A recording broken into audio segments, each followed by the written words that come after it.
উফ, ছেঁড়া ঘুড়িগুলোকে পর্যন্ত এক পাশে ডাই করে রেখেছে।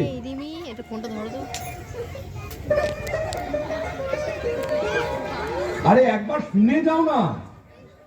যাচ্ছি যাচ্ছি। আচ্ছা, আমারই বাড়ি থেকে আমার জিনিস উধাও হয় কি করে? কি আবার উধাও হয়ে গেল? আমার চশমা। ও মা, চশমার কি ডানা গজিয়েছে যে উধাও হয়ে যাবে? দিব্যি তো ঝুলছে। কোথায়? তোমার গলায়। এই দেখেছো, আমার এমন ভুলো মন হয়েছে না, কি আর বলবো, অহতব্য নয়। হয়েছে, এবার আর চেঁচাবে না। আচ্ছা, এই আবর্জনাগুলোকে এখান থেকে বিদায় করো। ছেলেটা ঘুড়ি ঘুড়ি নিয়ে আছে, তুমি এমন করো কেন? থাক না। এইসব আজে বাজে জিনিসে ইঁদুর আরশোলা টিকটিকি বাসা বাঁধবে, ঘর দোর সব সালামালা করে দেবে। আচ্ছা, ছেলেটার সঙ্গে তুমিও কি ছোট হয়ে গেলে? অসহ্য। কেন? কি এমন দেখলে যে অসহ্য লাগছে? কেন? ওই তো ছেঁড়া জামা প্যান্ট, ছেঁড়া ব্যাগ, জুতো, আরো কি সব আছে। ছেলেটা এমন আকুটে হয়েছে, কোনো জিনিস ওর কাছে টেকে না। আজ নতুন তো কালই ফর্দা ভাই করে দেবে।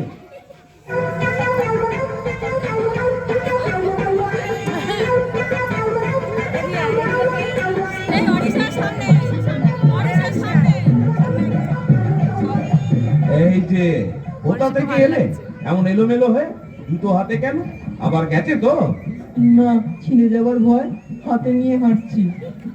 যা, তবু বাঁচো। উফ, 12 মাসে 26 জোড়া, ভাবা যায় না। না, 12 জোড়া। ওই হলো, তাও তো অস্বাভাবিক। পায়ে ঘোড়ার ঘুর লাগানো আছে কিনা কে জানে। তা ও কি করবে? এখনকার কোনো জিনিসই আর টেকসই হয় না। তুমি আর ওর হয়ে কথা বলো না। এমন মাতৃস্নেহ যদি ঘরে ঘরে উদয় হয়, তবে এমন বঙ্গ সন্তানদের ভবিষ্যৎ যে কি হবে তা আমি হাড়ে হাড়ে বুঝছি। যত রকমের বাদরামো আছে সব ওর মাথা। বই খাতাগুলোর কি ছিঁড়ি, সারা ঘরময় ছড়ানো ছিল। এর মলার ছেঁড়া, ওটার কন্দুম রোনো, আর পেন্সিল গুলো চিবিয়ে চিবিয়ে একেবারে বাদামের খোলা হয়ে গেছে। আরে ও ছেলে মানুষ, ভুল হয়ে গেছে, আর হবে না। ভুল? এরকম ভুলে আমায় শুলে চাপতে হবে? শোনো, এই শেষবার, এবার যদি জুতো নষ্ট করো তবে ওই ছেঁড়া জুতো পরেই ঘুরবে। কি হলো, হাঁ করে চেয়ে দেখছো কি? যাও, স্কুলে যাও। আর স্নান করিয়ে দি। এই যতীন, যতীন, আরে দাঁড়া দাঁড়া, আমরা আসছি। এত তাড়া কিসে? এক পিরিয়ড আগে ছুটি হলো। চল সবাই মিলে আমাদের বাড়িতে গিয়ে ঘুড়ি ওড়াই। না বাবা, আমি যাব না। কি ব্যাপার বলতো? মুখটা কিরম শুকনো শুকনো লাগছে না? ঠিক বলেছিস তো, চোখটাও ছলছল করছে। শরীর খারাপ নাকি? না না, নির্ঘাত বাবার কাছে বকুনি খেয়েছে। তা আজ আবার কি নিয়ে? কি নিয়ে আবার? সেই একই জিনিস, জুতো। তা নয় তো আবার কি, সঙ্গে আবার কাপড়টাও যোগ হয়েছে। বাবা বলেছে এবার জুতো ছিঁড়ে গেলে আর কিনে দেবে না, ওই ছেঁড়া জুতো পরেই থাকতে হবে, হয়তো বের করে দেবে বাড়ি থেকে। যাই বল, তোরও দোষ আছে।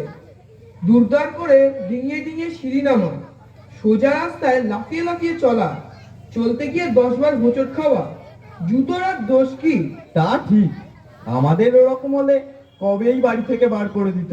আমাকেও দেবে, এতদিন দেয়নি, তবে এবার দেবে।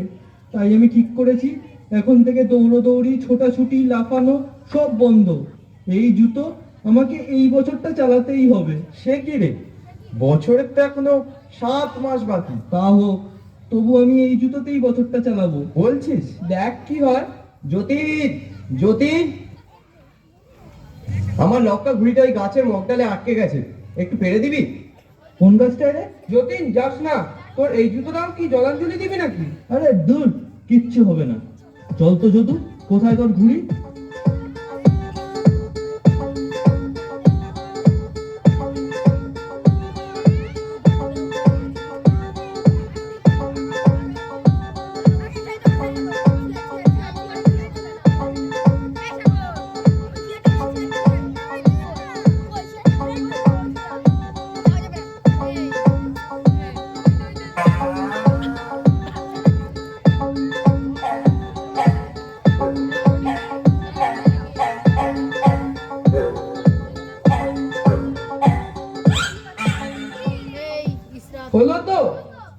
জুতো ছিল, এবার সাথে ধুতিও যোগ হলো। তোর কপালে আজকে শনি নাচছে। কি হবে? এক কাজ কর, তাড়াতাড়ি বাড়ি চলে যা। বাড়ির বাইরে থাকলে আরো অঘটন ঘটবে। ঠিক বলেছিস, তবে আমি আসি। আজ আর ঘুড়ি ওড়ানো হলো না, কাল লাটাইটা ঠিক খুঁজে বার করবই, আর তারপর দেখবি। যাকে আমি আসি রে।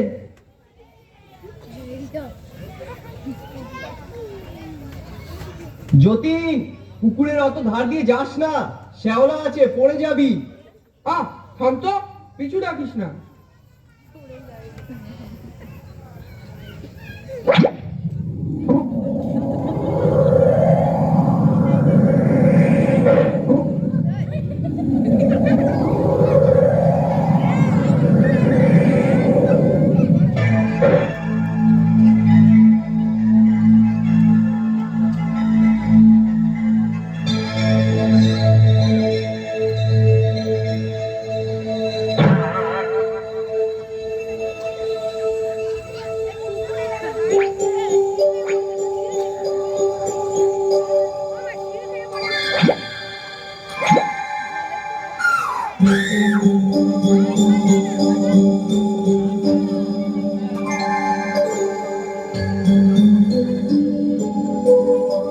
তুমি তো দেখছি ভারী দুষ্টু, জুতো জোড়ার এমন দশা করেছো।